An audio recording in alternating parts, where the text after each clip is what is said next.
Welcome to LaughNapkin. Today I have 4 stories from your favorite subreddit r/Idontworkherelady. If you're a fan of these Reddit stories, consider subscribing because I put out new videos daily. Now let's get to it. You're always a waitress. It doesn't matter what restaurant we're in. Edit, thank you so much for the gold, kind stranger. Any restaurant, anytime, I'll be there for you. I'm a waitress at a local restaurant. On my day off, I scheduled a lunch date with a guy from school. Traffic was brutal, so he was running late. I was sitting at my table, looking at the menu. No, this is not the restaurant I work at. It isn't even the same food as the restaurant I work at. It is geographically nowhere near the restaurant I work at. A woman came up and took the menu out of my hands. Why are you just sitting here? We've been waiting for service for 45 minutes. No, they hadn't. They came in the same time I did 10 minutes ago, and they had already gotten drinks.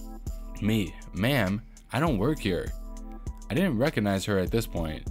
She says, don't lie to me. You're a waitress. You served me last week. Don't you remember?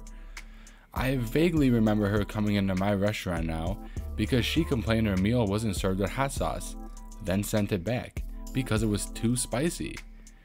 I say, I'm a waitress at a local Mexican restaurant, but I'm not a waitress at a local burger bar. She says, same difference. You're a waitress. Get a pen and paper and take down our orders. I say, I'm a waitress, but not here. I'm just trying to enjoy my lunch like you are. I'm not employed here in any capacity. But you're a trained waitress and this place is clearly running behind. Don't you people take an oath or something? A little bit of r/malicious compliance kicked in, because I rarely get to stand up to this kind of stupidity in my role as a server, because 99.9% of the time, it happens while I'm actually at work. So I went over to their table with a pen and paper from my backpack. I wrote down all their orders, said it would be 45 minutes and to just sit tight. I even brought over the ketchup they asked for, just grabbed it off another table, then left. I texted my date to meet me at a place a few blocks over. The next day, the lady had called my boss at my actual restaurant, as well as totally unleashed on the manager at the restaurant I was dining at. I felt bad when I realized the tough spot I put the people who actually work there in. So I went back to the restaurant to apologize and follow up on the aftermath. Thankfully, they were chill and we had a great laugh over it. They were like, we were so confused because she described the server with explicit details, but no one remotely like that works here, so we thought she had lost her mind.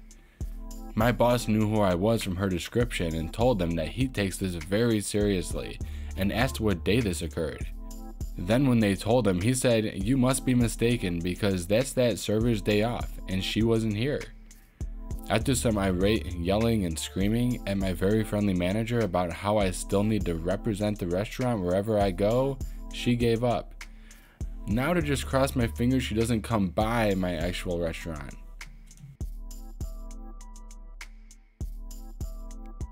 Shut down a Karen by being super loud. On mobile, yada yada, you know the drill. I left retail a few years ago and noticed a dramatic improvement in my physical and mental health, largely due to the reduced contact with the listless cattle you see in the stores.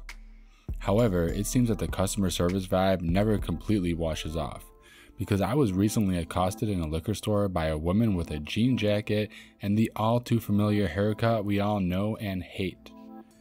The particular store in question is part of a chain set up like a reduced size Sam's Club, but the only thing they sell are booze and cigars. Great place to blow a paycheck. I got to leave work a little early due to working some extra hours at the beginning of the week, and I was completely fried. The plan was to grab a craft beer I'd never tried, maybe some slightly pricier bourbon, and just chill. My worst dress code was flexibly business casual, so I was wearing dress shoes and slacks with a dark polo, which is regrettably similar to the store's uniform. Only some of the associates wore aprons and all of them had the store name embroidered on the polos. I was knelt down near the end of a beer aisle when I overheard a woman talking to her boyfriend one row over. They were trying to find a nitro stout and aren't seeing it because the aisle they're in sorts by local beer and the one they want is from out of state, conveniently about 2 shelves over from me. I speak up, and wander around the corner to let them know where I saw it. And they thank me and ask if I've had it before. We chat briefly about one or two others that we've had that are similar but not as good. And then I get back to my browsing. Then I feel a tap on my shoulder.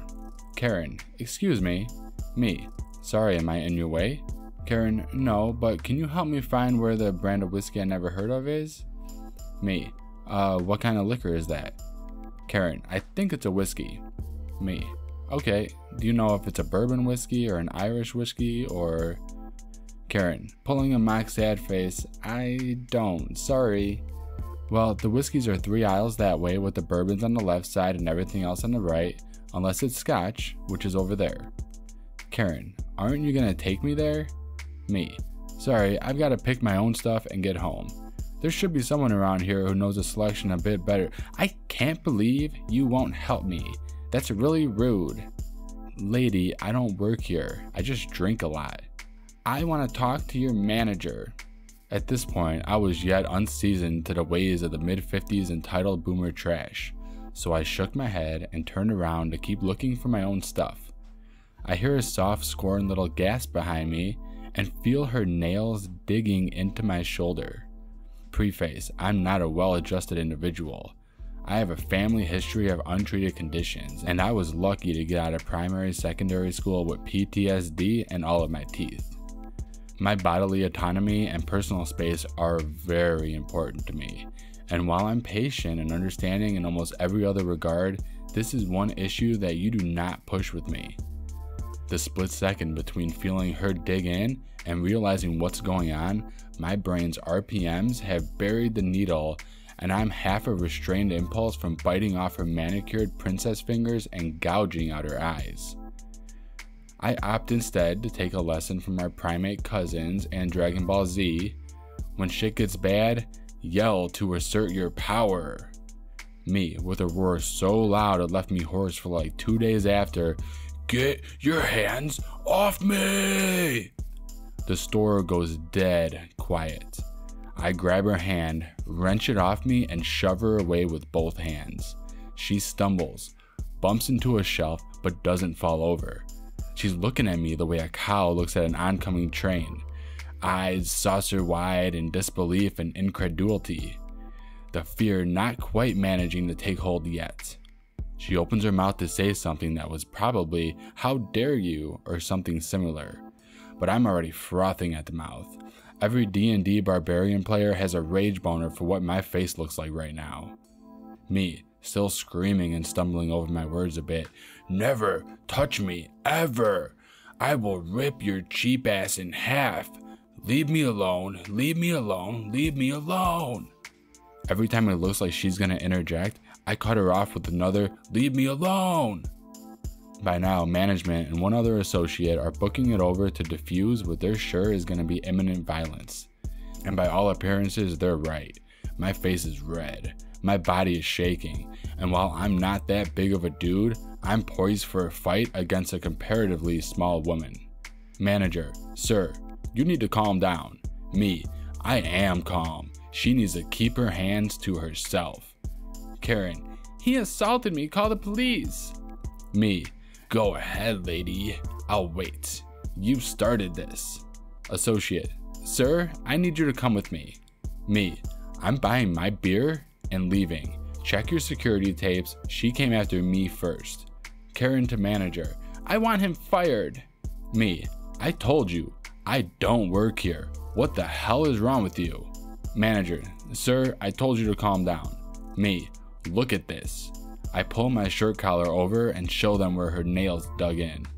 There's no blood, but it's pretty obvious that marks are fresh and that I didn't do it to myself.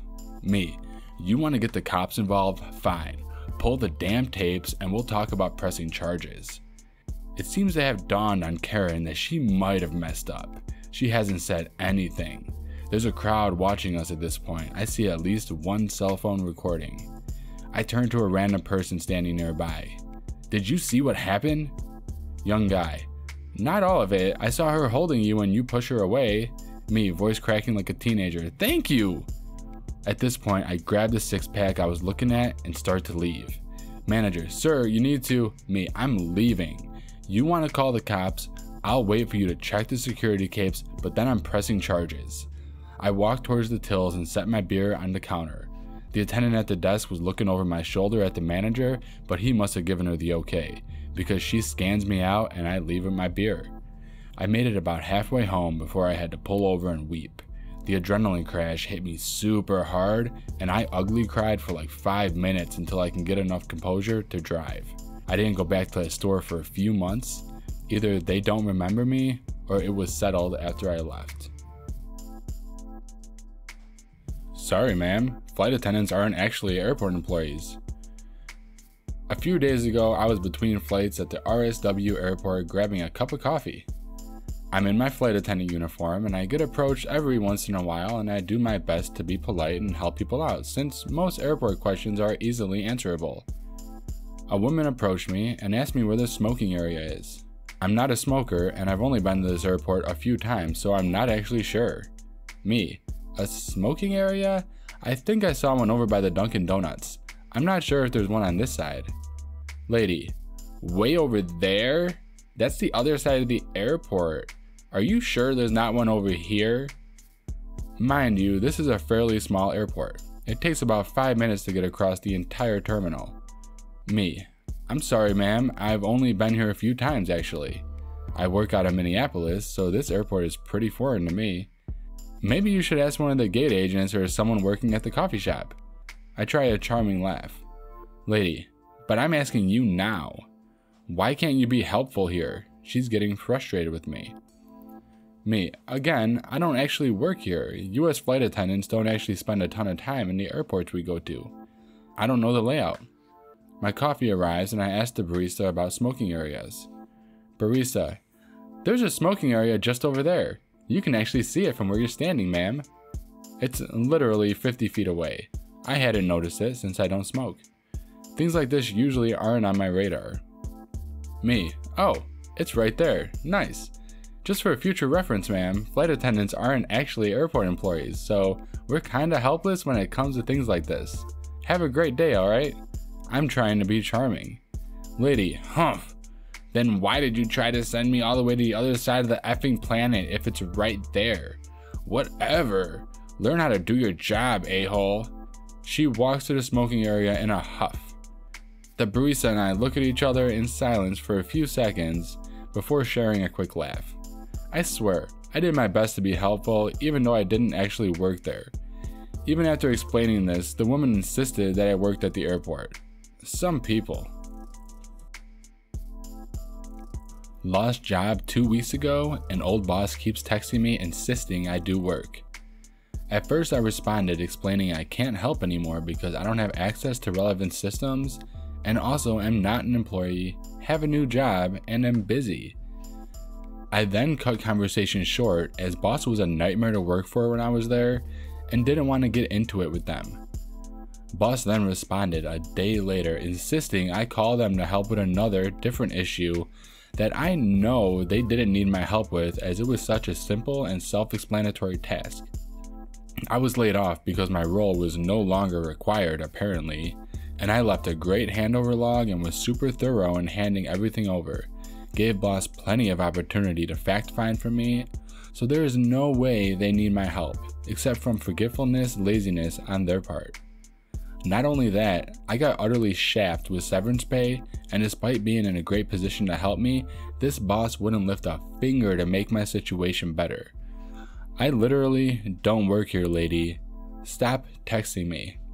Edit, I know I can just block their number, but it's a bit delicious to see what happens because I predicted they'd still require help. Well, that about wraps it up. If you enjoyed this video, give it a thumbs up. And if you haven't subscribed already, hit that subscribe button and bell. By the way, I just started a Discord server for anyone looking to be part of the LaughNapkin community. Link in the description below. See you next time.